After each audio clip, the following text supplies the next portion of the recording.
In this video, I'm going to show you how you can change the age group content on YouTube Kids app. So if you want to go ahead and adjust the age of your child, maybe your child has grown and you'd like to go ahead and choose the appropriate account for them, then the best thing to do is to go ahead and make these changes on YouTube Kids app. If you found this video helpful, I'll kindly request that you support me by liking the video and also by subscribing to my channel.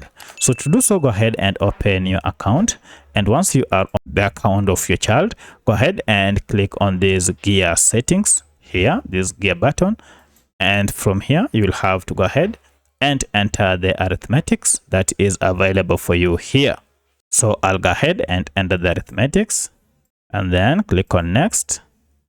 And once you click on next, you will be able to see the account settings.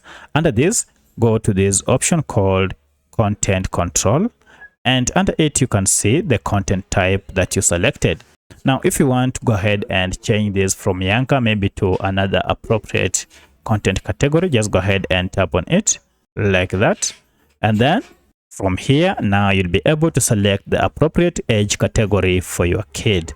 As you can see, my current category is younger. However, I'd like to go ahead and change this to preschool. All you need to do is to go ahead and select or tap on the most appropriate age category among these three. So I want to select the age of 4 years and under. So I'll just tap on this, and then by tapping on select, and that is it. You can see now the account has been set to preschool. So if I go back, now I'll receive content for preschool kids. So that's how you can change content age category on YouTube Kids app. If you have any other question, kindly let me know in the comment section. Otherwise, thanks for watching, and let's meet in the next video.